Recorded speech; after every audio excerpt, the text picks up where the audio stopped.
I'm so jealous that you are like besties with Henry Winkler, because he's mine. He's my Fonzie. He will forever be my Fonzie. I really was fortunate to have met him when I was 12 years old in Chicago. It was while I was performing at the Center on Deafness. And the Center on Deafness was where they had hearing and deaf children and their hearing siblings performing together in different plays and productions in sign language and song. And we invited him, and he sure enough showed up, which is amazing. And here he is, the Fonz, and I had been a fan of his for a long time. But we stayed in touch after that, and I didn't anticipate that we would be staying in touch. And we stayed friends, and he wrote, when I would write him, he would write back. And he and his wife were so very supportive, and overwhelmingly, I mean, I call Henry my second dad. I mean, who gets to say that about Henry Winkler? Probably to one of the most famous American icons ever. You. I do, yeah. But no, honestly, he's very genuine, and he's been a huge mentor in my life. And you lived rent-free for 2 years in his house. I assume it was rent-free. I did, yes, for 2 years. For 2 years, That's crazy. I lived with him. They love telling that story to anyone who might ask or is willing to listen, saying to clean my room every day, which I lived there. And I really took advantage of that. I learned a lot from him. Dinner times at the Winkler house was all about talking about, over a glass of tea or a donut or a cookie or whatever it was. I learned a great deal from him and his wife, Stacey.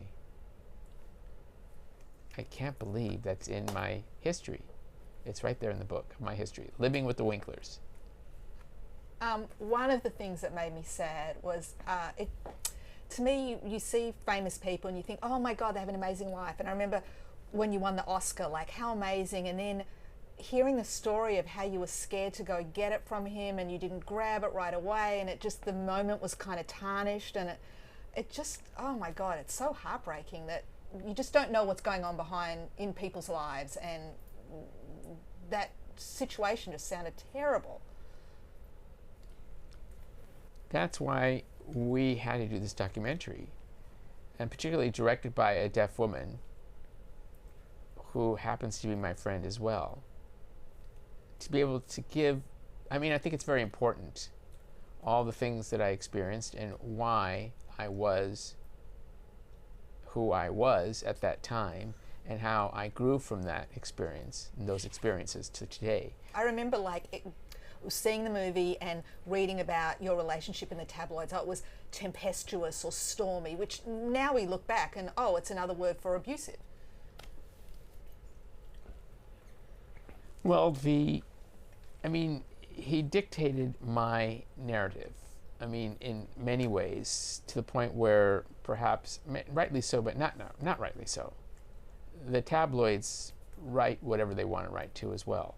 I'm not, and they don't see my life, what I'm experiencing. So that's why this documentary is so important, for all the various reasons, to be able to show this is what actually happened, and for me to learn, which I did so much later, all the things that I was going through, but wasn't necessarily familiar in terms of even the language used to describe what I was experiencing. Not knowing that I could reach out for help, not knowing that there was a name for what I was going through.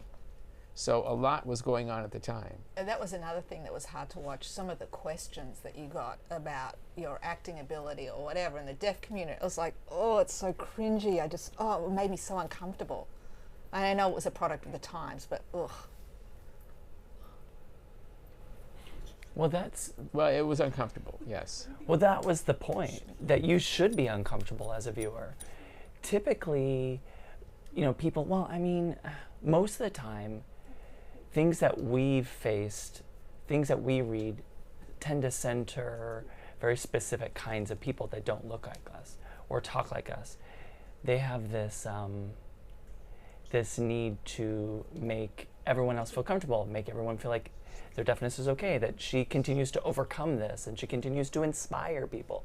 That was why it's important for me to kind of treat the media also as a character without making a comment about it. Like, you can't be comfortable. You have to feel uncomfortable for change to actually happen.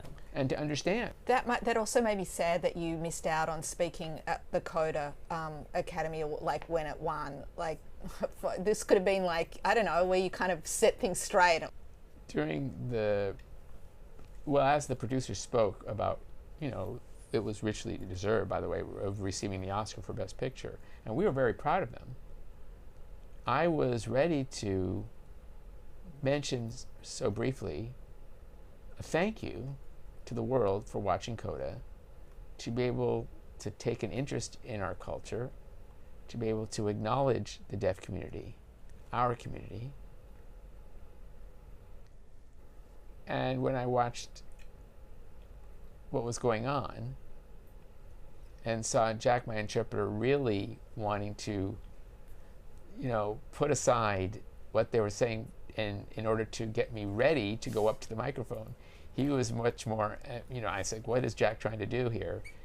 I then realized the microphone was dropping, and Jack, my interpreter, just felt let down. You could see that, I could see that, but it is what it is. So I fortunately had the opportunity to then say what I wanted to say backstage. And that's when I said, I'm not alone anymore. That's what I wanted to say out in front of millions of viewers watching the Oscars. That's all. I just wanted to say that. Simple as that.